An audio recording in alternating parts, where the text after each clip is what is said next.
Doings of Doyle is sponsored by Belanger Books, home of the best Sherlock Holmes anthologies featuring today's top Sherlockian authors. Belanger Books is the only authorised publisher of Solar Ponds mysteries, continuing the Sherlock Holmes legacy into the 21st century. Visit them today at belangerbooks.com.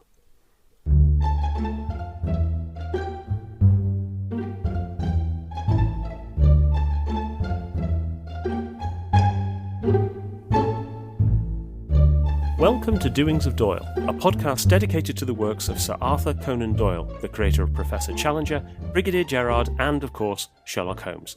I'm Mark Jones. And I'm Paul Chapman, and together we'll be exploring Doyle's eclectic bibliography to understand more about the great man's life and work. We'll be discussing his fiction and non-fiction, the well-known and the obscure. And stopping by Baker Street along the way. You can find out more at doingsofdoyle.com or follow us at Doings of Doyle on Twitter. Hello and welcome to episode 52. Today we're delighted to welcome to the podcast Roger Luckhurst. Roger is the Geoffrey Tillotson Chair of 19th-Century Studies at Birkbeck, University of London. He's the author of 10 monographs and has edited many works of classic 19th-century Gothic, including key works by Rider Haggard, Henry James, Stevenson, Stoker, and of course Conan Doyle. Now, any regular listeners to the podcast will have heard us make reference to several of Roger's books in the course of the episodes, including Science Fiction, A Literary History in 2017, The Mummy's Curse, which came out 2012, and his excellent book Gothic and Illustrated History 2021, which is an absolute must-read.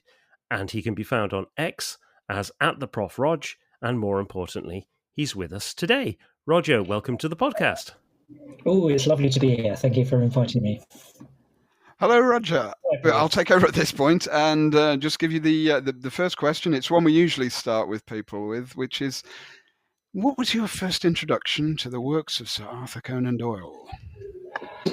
Yeah, well, I'm old, so that's quite a hard question, I think. And it has to be with, like many people, I think, probably, Basil Rathbone adaptations of Holmes in my childhood, really. They just seem to be on endless repeat in my memory on Saturday mornings. But they were actually genuinely quite scary, I think, though, some of those moments, anyway, for me as a child. And so I was kind of, obviously, I kind of knew that was there. I think as someone who was getting into researching the Gothic and trying to pretend to be interested in proper literature, I was supposed to be a Henry James scholar because that's proper literature and hard and everything. But I was kind of getting more and more interested in the late Victorian kind of Gothic. So obviously Conan Doyle became interesting there, and there are tinges of that obviously in the Sherlock Holmes stories. But then I got more and more interested in the kind of sidelights on that. Really, there's a sense of there was a lot more to Conan Doyle out there, and then got really intrigued actually when I was putting together an anthology of stories called Late Victorian Gothic Tales, with lot number 249, because that was unbelievably to me the first vengeful mummy story, so late 1894, and that ended up in Round the Red Lamp.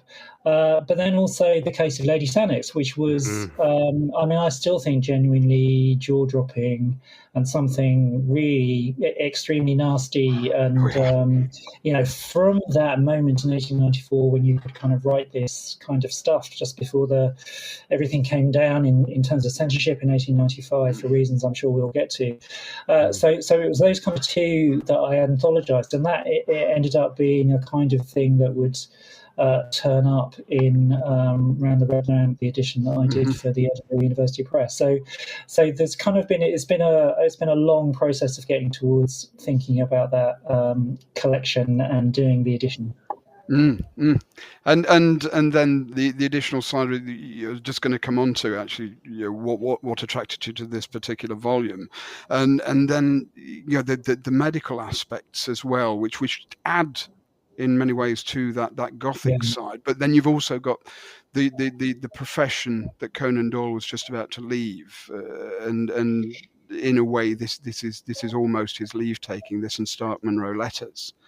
And so did that just draw you in even further, this additional side of Doyle and opening him out as a personality.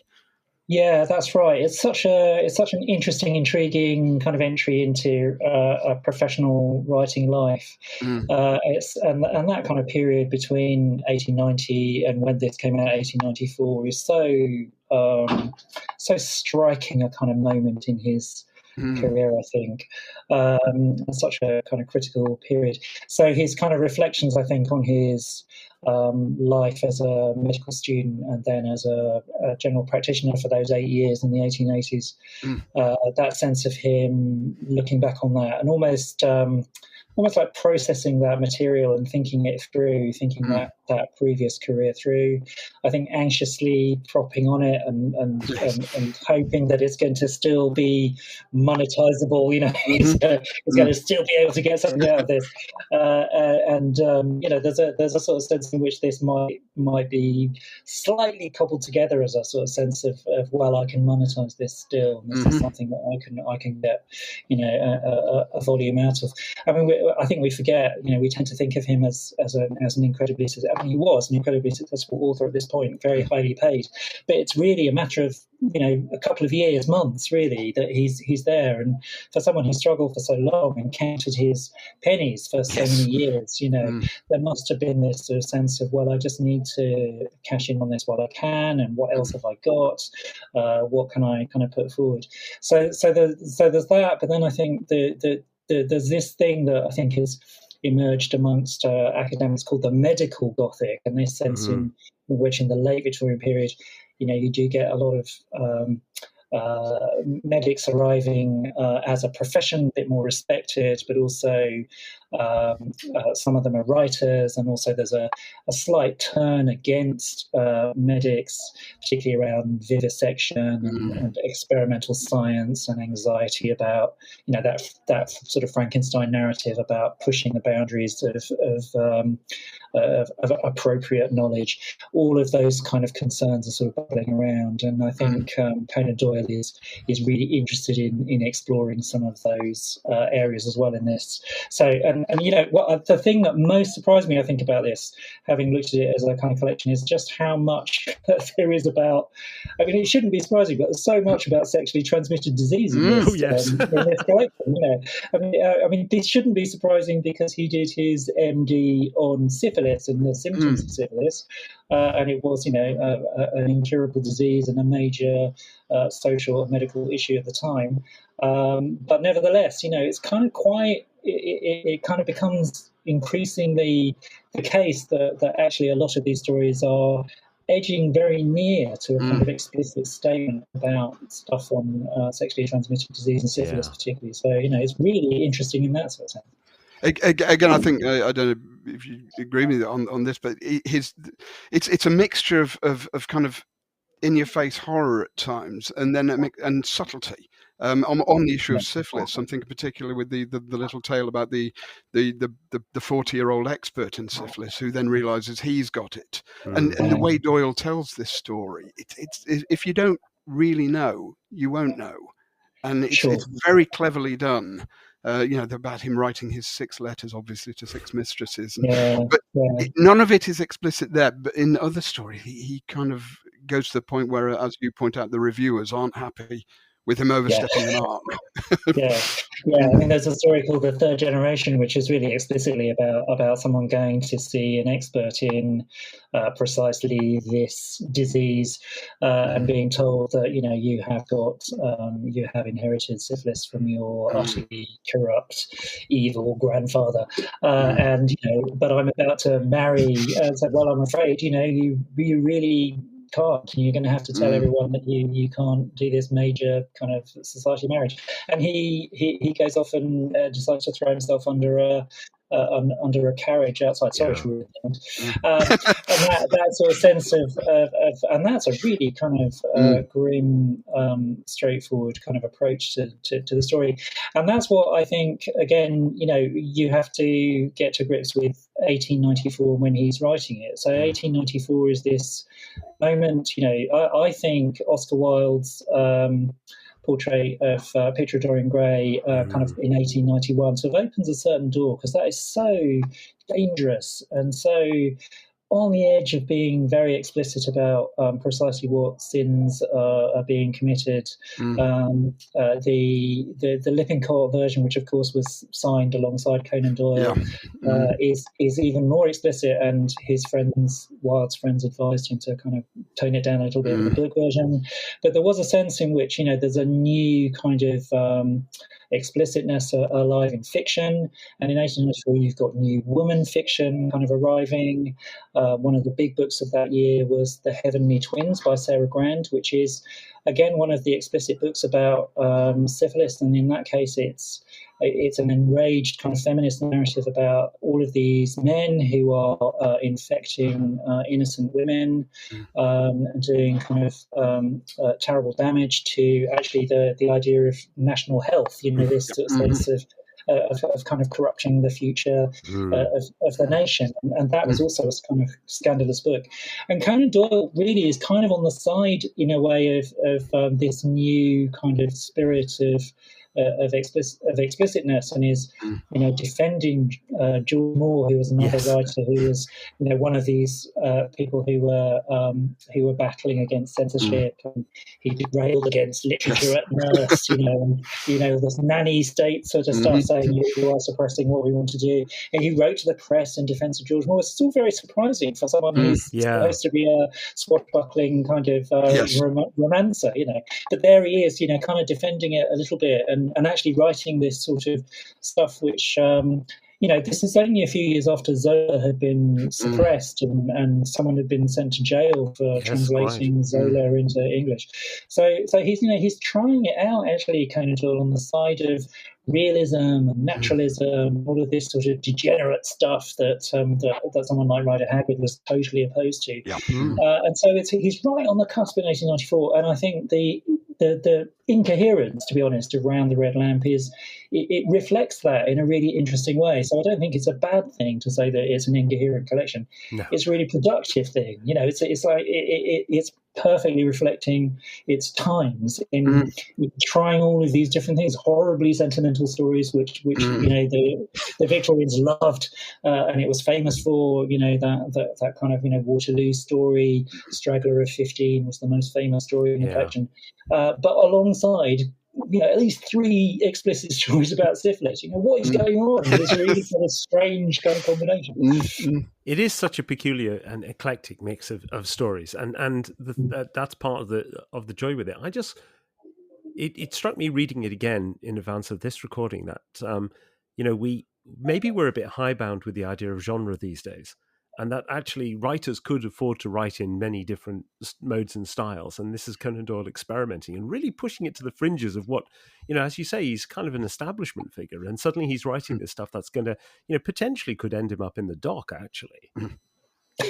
Yes, that's right. Yes, I think he, we know that he so Sherlock Holmes is a serial fiction, and this idea of having a character you can allow to appear in a series of short stories is a relatively recent kind of form, and you just pitch a series around a particularly attractive character to your editor, and they go, fine, I'll take 6 of those, and if it's good, we'll take another 6, and then you publish your book.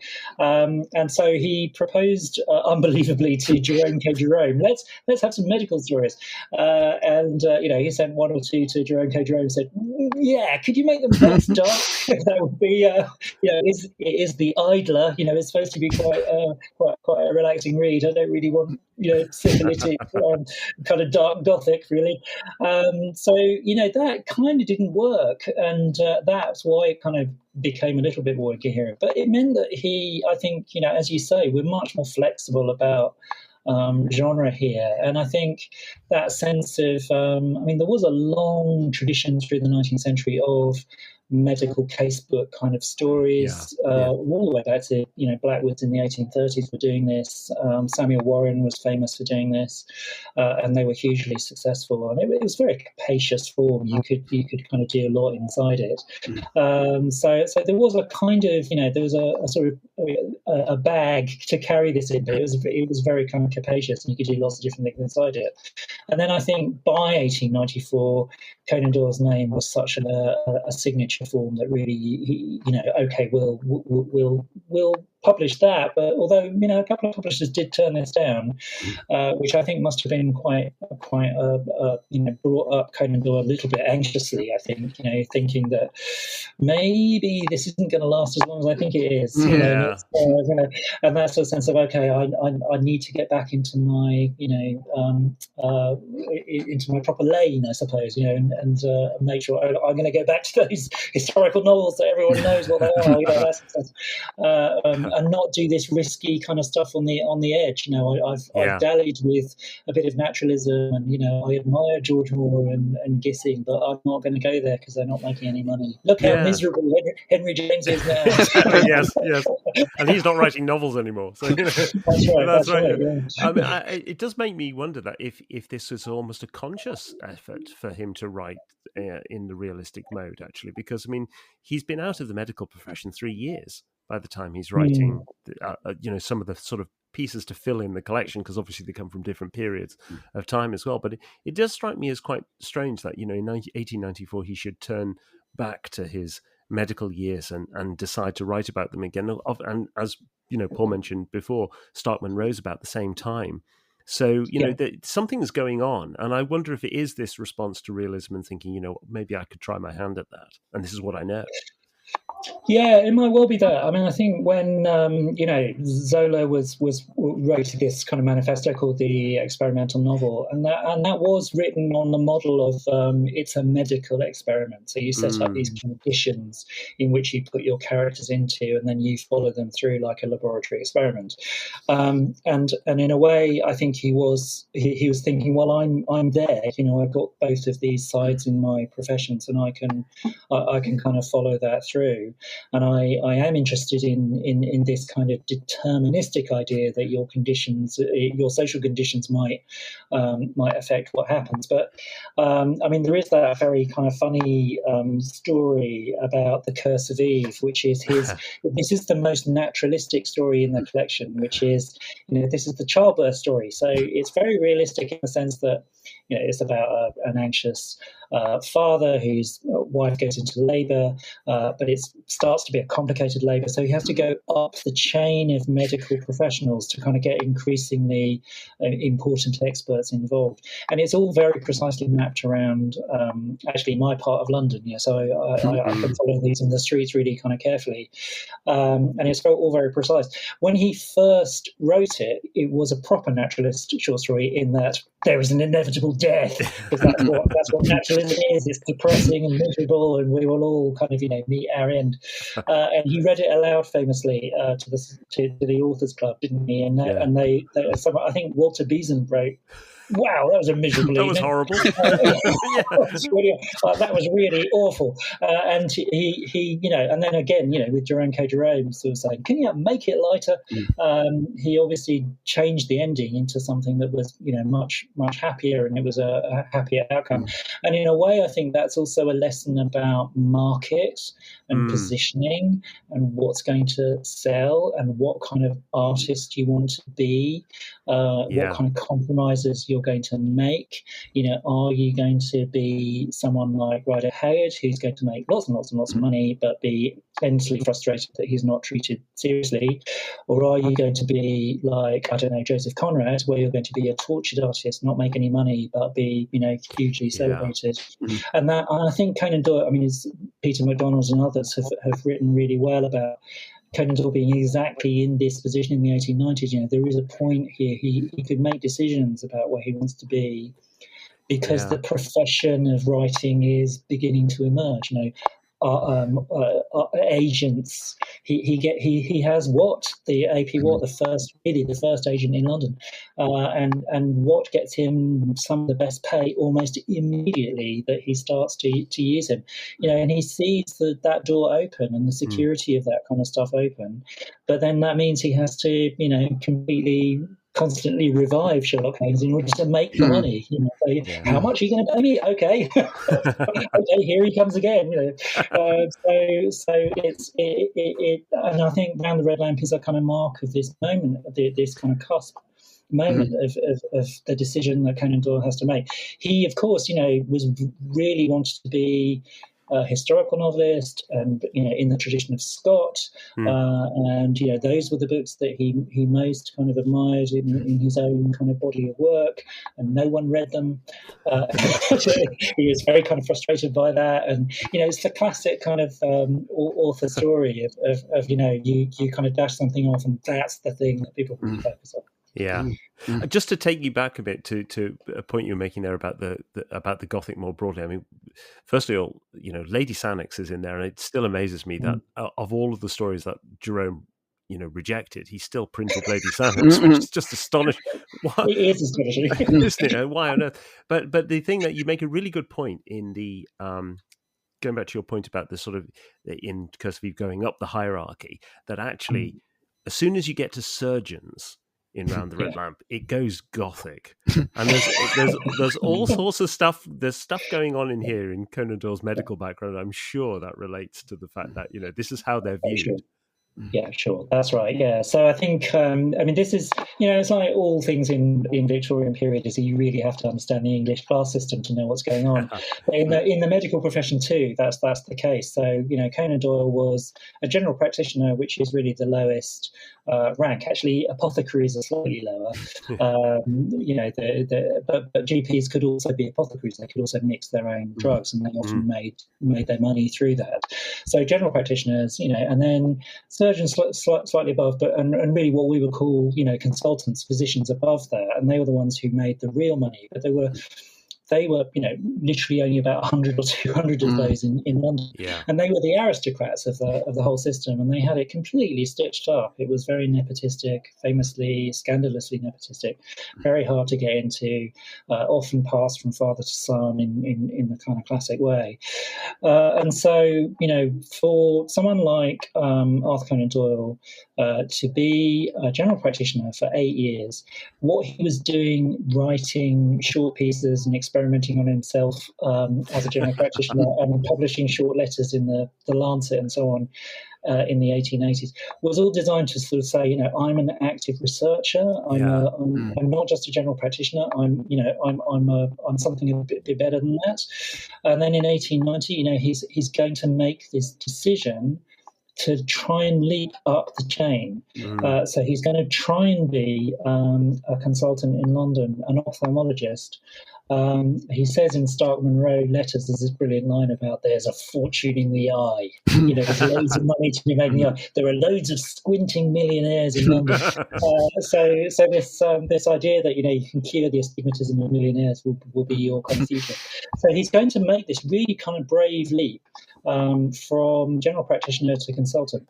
And the question is, how seriously is he doing that? Because he tried for approximately 30 days.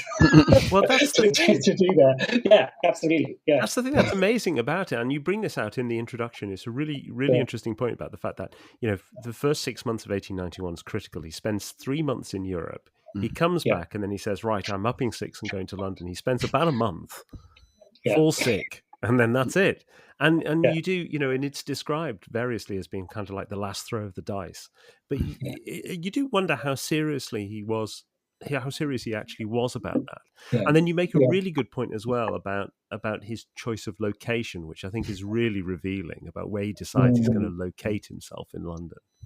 Yeah, sure. Well, let's take that in order because it is really interesting kind of sequence. It's the most important kind of 6 months of his professional life, anyway.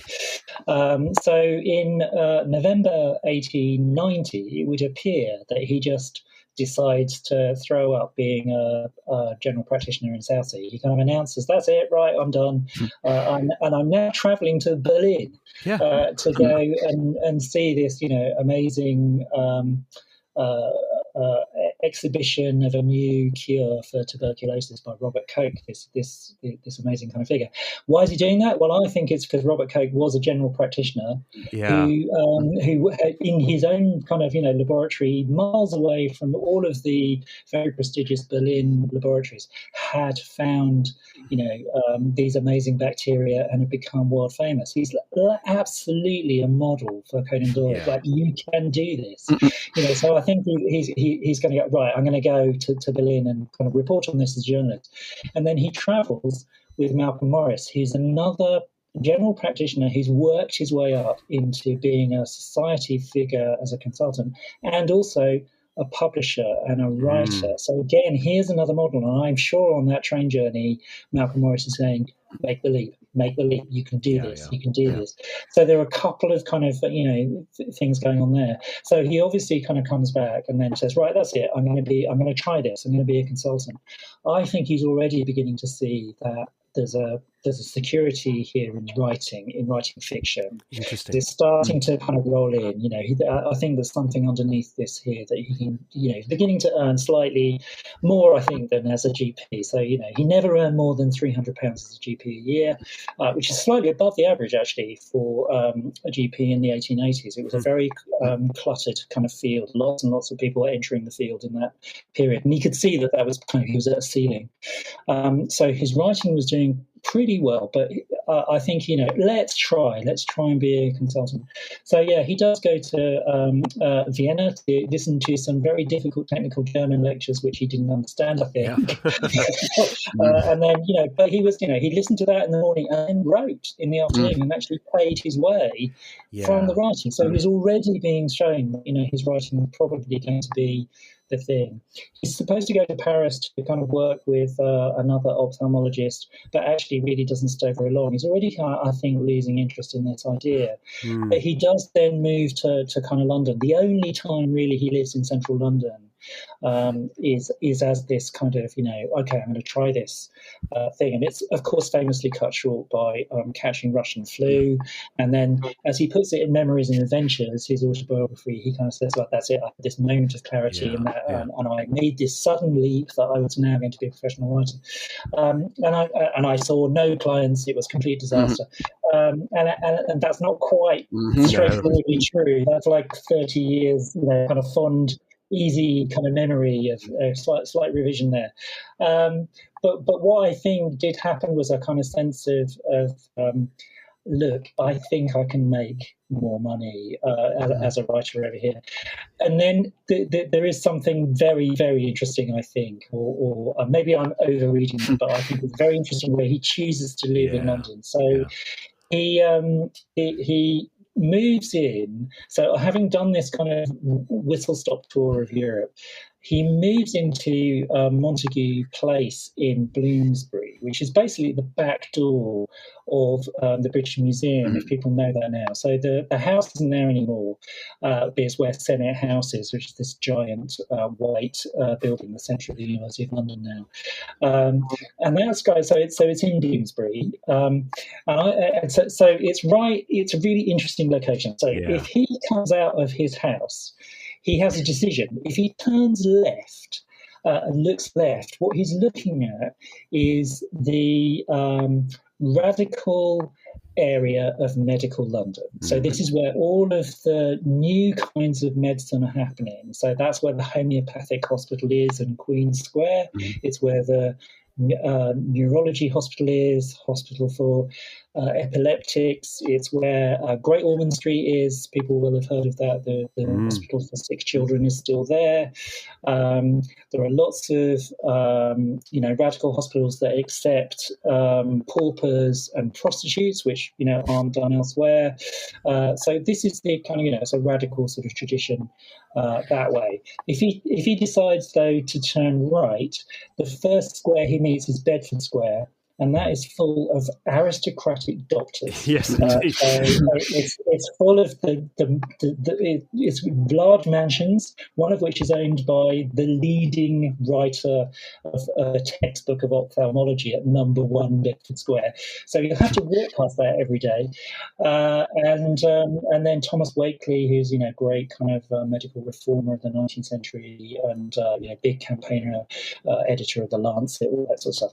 And then of course that's heading towards the Royal Society of Medicine in Cavendish Square, and it's heading towards Harley Street and Manchester Square, which is where these big houses where all of these very, very famous medics lived. And that's the centre of establishment medical London. His choice is to work at Westminster Ophthalmic Hospital and to have rooms as near as he can get to Harley Street. So he's going for that respectability. But actually, all of his other kind of his other political affiliations, I think, are the other way. They're towards more kind of liberal and kind of radical things. The other thing about Bloomsbury, of course, is it's full of weird spiritualist and occult kind of associations, right? So, the British National Association of Spiritualism is around the corner. The British Museum is full of loonies reading occult magazines and journals and looking at mummies and all that sort of stuff. So, there's lots and lots of and of course, he's next door to the Godless College, as it was called, University College. So, loads of kind of radical traditions there as well. So I think he wants to aim for establishment, but actually his instinct is to turn left. Radical kind of medical stuff. So I think it just where he is kind of really represents a kind of another fork in the road. That's my theory. And that's where he places Sherlock Holmes at the start of his career later on as well. It's obviously a very deliberate thing to put him to Montague Street, and it is this comparison that we've made before, that Holmes is almost, he could have been a doctor. He could, because of the way he's described, he's given Conan Doyle same start. The case of Lady Sannox has both a medical side, and it could have been a Sherlock Holmes case. All these worlds, as you've said, are just banging into each other all the time. Yeah, absolutely. Yeah, and I have this thing about Bloomsbury being, on the one hand, it's got the British Museum, so the centre of knowledge and orthodoxy, and it's the same with University College as well. But precisely because of that, it's clustered around by this kind of set of dissident knowledges. So, the Swedenborg Society and the spiritualists and homeopaths and the British Psychological Society, and there's lots of other things. Rosemary Ashton has done a fantastic history of the dissident knowledges of Bloomsbury, and that's the sense of it. It's where the Bloomsbury group, of course, famously sit around, because it's slightly déclassé and slightly kind of naughty by the time they arrive. Only 10 years later, actually, in the 1904 or 5, they all, the Stevens sisters, Virginia, who becomes Virginia Woolf, and Vanessa Bell, but they move into Gordon Square quite soon, 1906 or so, to kind of escape orthodox suffocating Kensington.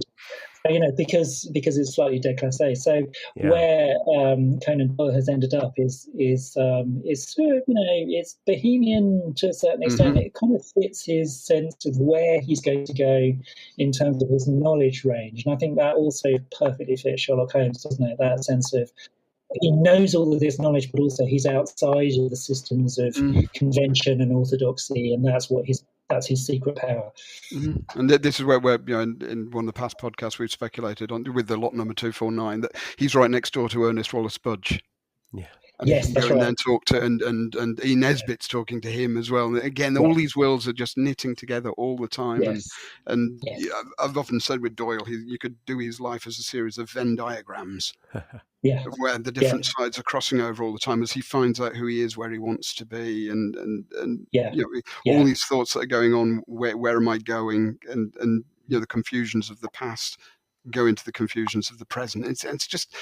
It's fascinating to go into, and him being such a central figure, he is such a useful figure to use as a marker for the period. Yes, that's right. That's right. I mean, the general editor of the Edinburgh series, Douglas Kerr, always says he's about the most clubbable man in London at the time, because he belongs to whatever 200 clubs, so he kind of is amazing kind of connection. The other really amazing thing that I didn't know about Montague Place is that under the road at the back end of the British Museum is actually the stone storage area of the British Museum. So when I was researching Egyptian ruins, they took me down into the stone storage, and there's just this row of ancient Egyptian Sekhmet statues that disappear basically towards Conan Doyle's house. It's amazing.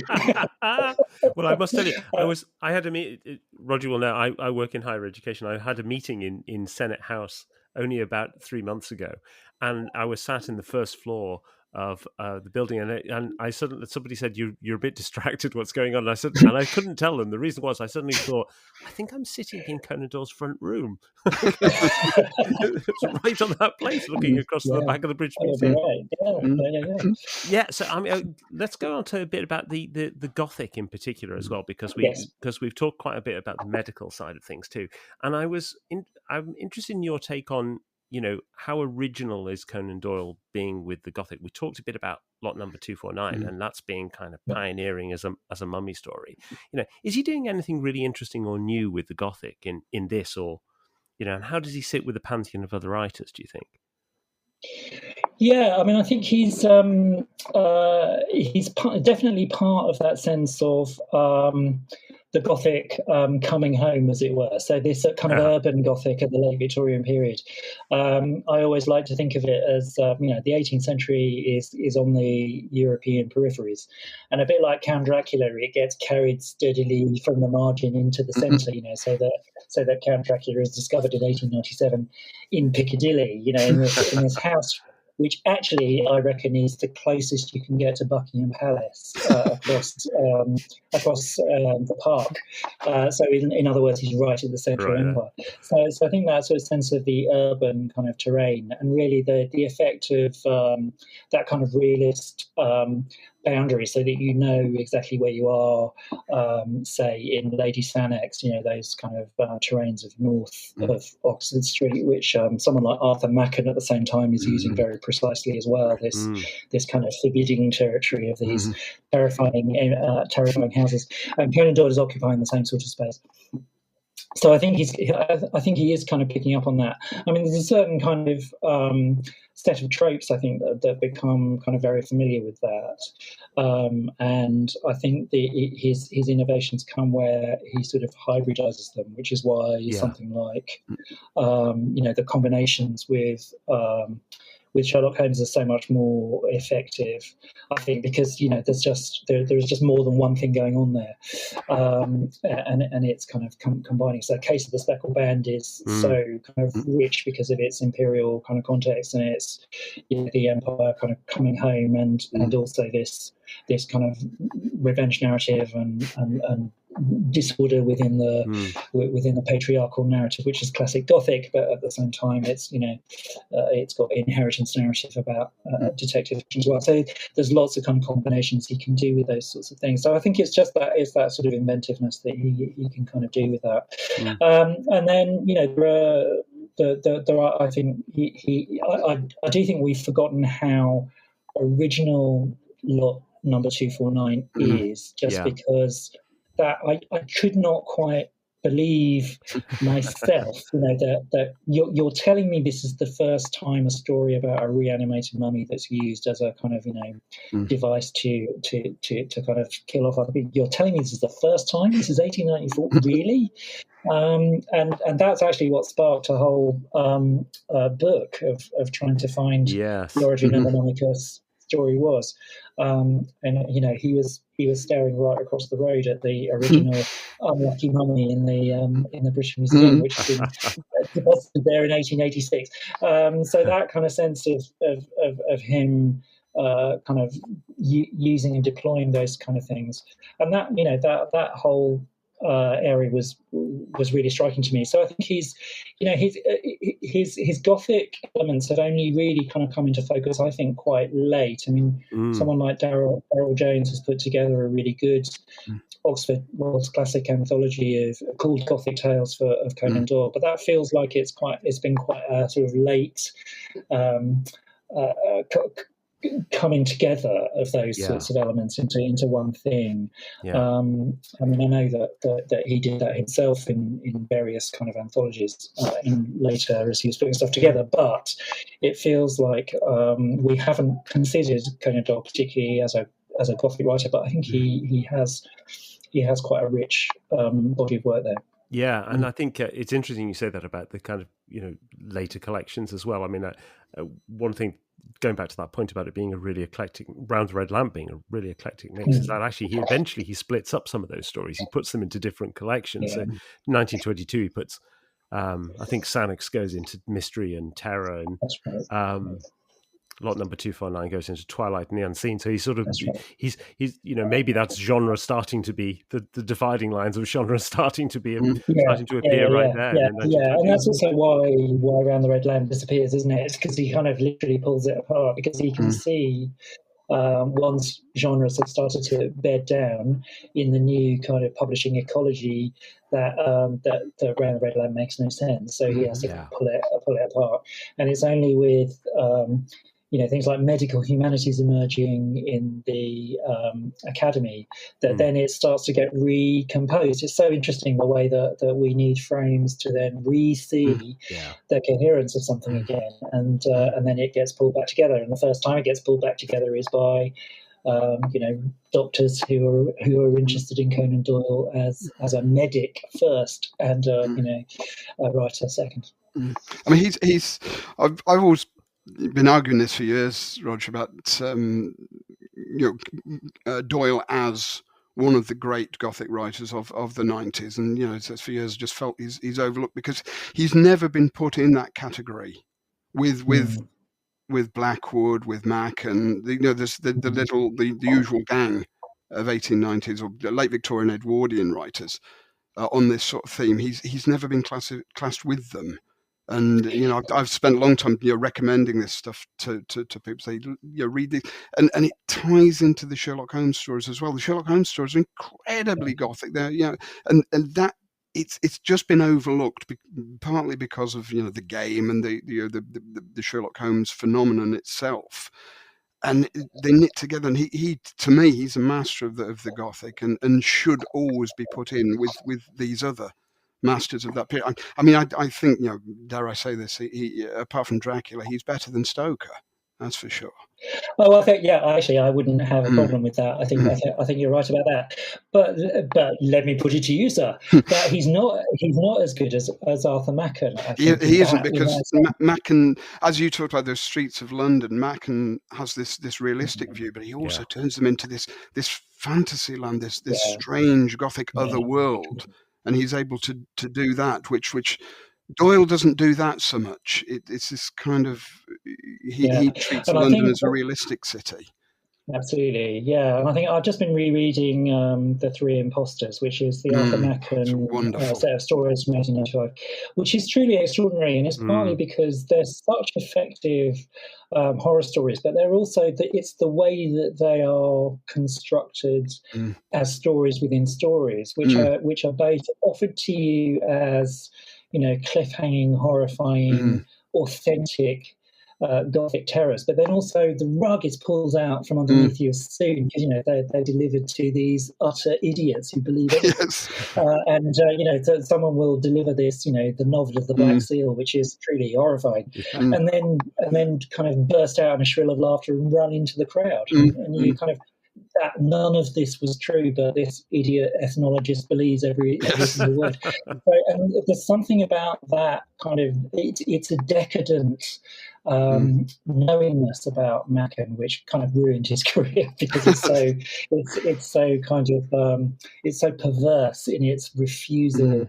And it's deliberate kind of provoking of you to point out that you've just suspended your disbelief pointlessly. Yes. But actually, of course, that's the opposite of Conan Doyle, who wants you, of course, immediately, and he's so brilliant at making you suspend your disbelief immediately. Within a page, you're completely sucked into a narrative. But that's a very different kind of skill set, I think. So, and it's also very. It's not as literary as well. So that Machen, although he's a minor writer, he's got such a major literary reputation, whereas Conan Doyle is a rip-roaring read, but it's not a literary reputation, and he kind of knew that as well. So that's what frustrated him, I think. So although Machen was the classic impoverished garret writer, he also had a reputation, whereas Conan Doyle was living in his own wonderful designed house. It was frustrated about his the lack of respect for his reputation. And yet, sometimes I certainly feel this with Doyle, that this almost the Gothic or the more decadent side of his writing. He's doing it unconsciously a lot of the time, and I do feel this is why he later suppresses works, because he goes back to them. And, I'm thinking of the Parasite in particular, or the Cardboard Box in the memoirs, and he goes back and realizes what he's written, and becomes uncomfortable with the idea. Whereas, as you say, Machen knows exactly what he's doing. Yeah, I think he does. Yeah, that's right. Yeah, I mean, the Parasite's a good example again. And, it's also that sort of exactly that same period, 1894-ish. And since it is precisely a theme of someone losing agency and kind of conscious control, and this is what I'm kind of digging at the moment. Really, is this sense of Conan Doyle's kind of Celtic identity. And the fact that is both, at the time, and Machen had this as well, being from the Welsh borders, was this gives you access to being able to see the fairies literally, but also that's a kind of, if you like, a racial weakness, as it was seen in the 1890s. This sense of your weakness. You need to be virile and muscular, like Abercrombie Smith in Lot Number 449. You need to be virile and slightly dull and stupid, because that's what's going to, that's what's going to win you the rowing in Oxford. So, fight off all of these dangerous parasitical women from the Caribbean. Yes. But also the same in James Barrington Cowell's, that sense of his Celtic heritage is leaving him open to risk. So I'm really continually puzzled by this, because it seems to be a weakness in Conan Doyle's view of the Anglo-Saxon, but also given his love of the Celtic, and also that's where imagination comes from. It's also where spiritualism comes from. So that's the sense of that's your mediumship. The sense of people, really consciously saying, well, it's because I'm Scottish, I have second sight, or I can see the fairies, I can see, he must have kind of. So I think he's very conflicted in that sort of racial identity. That's actually something I'm working on definitely now, because it's sort of, it's like, where is he located in that? It's really intriguing to me. So I think that's why he partly suppresses things and partly goes towards them, is because I don't think he's not clear really where he sits in relationship to that. I think and obviously his father is involved in this as well. Oh, so yes, very much so. That kind of weakness is Irishness, is drinking, is dipsomania, is I don't want to go there. But on the other hand, this is imagination and richness and artistry and so on. So total conflict. And that flows into his. So I was going to say that flows into his views on home rule as well. I mean,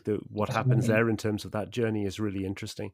I'm always intrigued by the fact that he has little tacit references. There's a bit in Hound of the Baskervilles, which I think is the only time that Sherlock Holmes ever expresses a political opinion, which is actually about imperial tariffs, and it's almost exactly the reverse of Conan Doyle's at this point in time. But the little things, he keeps feeling like he's kind of, like, as you say, suppressing some things and then coming back and opening them up later. And he's constantly negotiating his identity and his place within perhaps particularly English society, I suppose.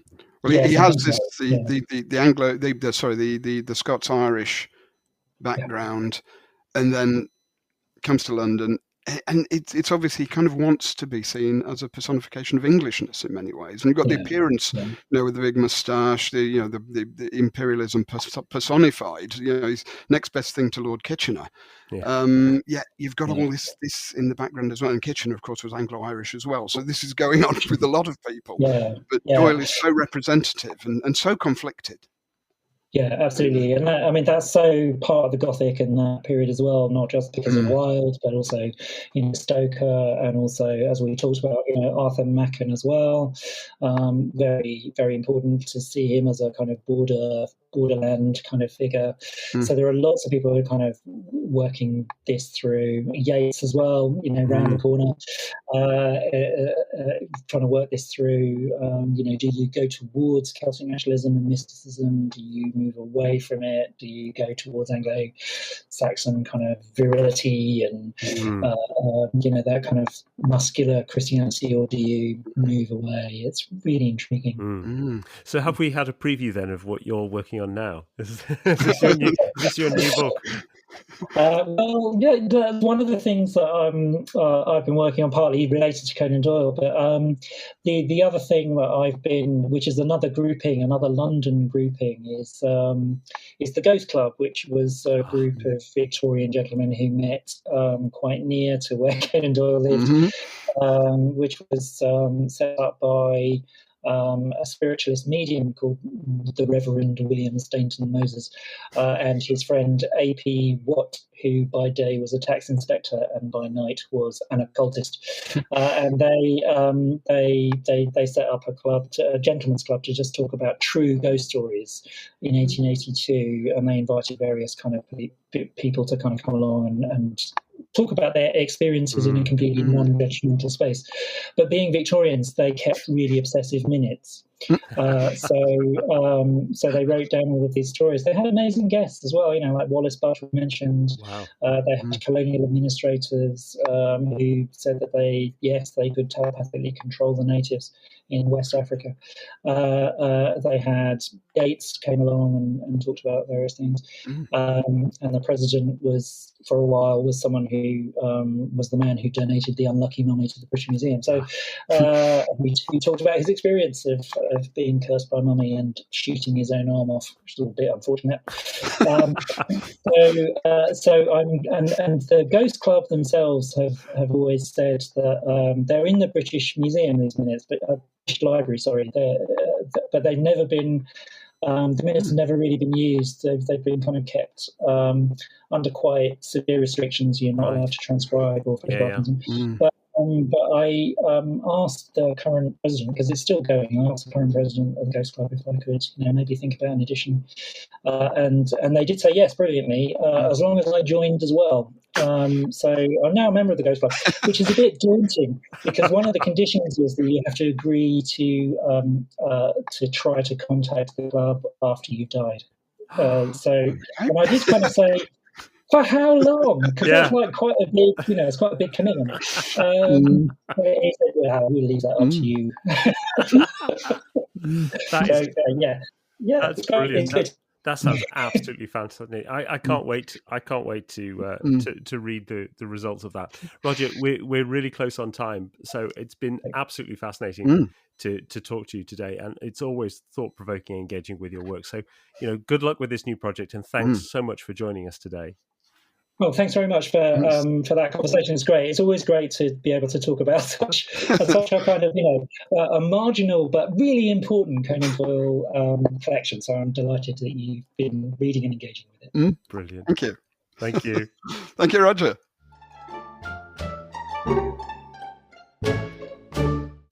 Well, that was great, and it was such a wide-ranging conversation as well, as reflects, I think, Round the Red Lamp as a very eclectic and entertaining mix of stories.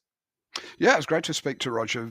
Fascinating discussion there, and it's nice to see him bigging up a collection which is, as he says, overlooked, and is very definitely worth picking up. It's the kind of thing you read in a way. You'll read the different stories at different times, because it just jumps almost uncomfortably from genre to genre. But the stories themselves are all well worth investigating, even the sentimental ones. Even the sentimental ones, yes, and there are a few of those.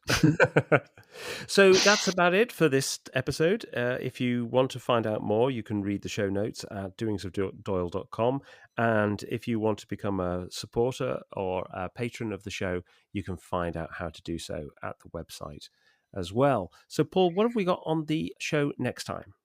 Next time, we're going for another change of mood, and we'll go for one of Conan Doyle's tales of long ago, and it's the 1910 story, The Coming of the Huns. Excellent. So I look forward very much to that. We'll see you next time. Until then, it's goodbye from me. And goodbye from me. Goodbye.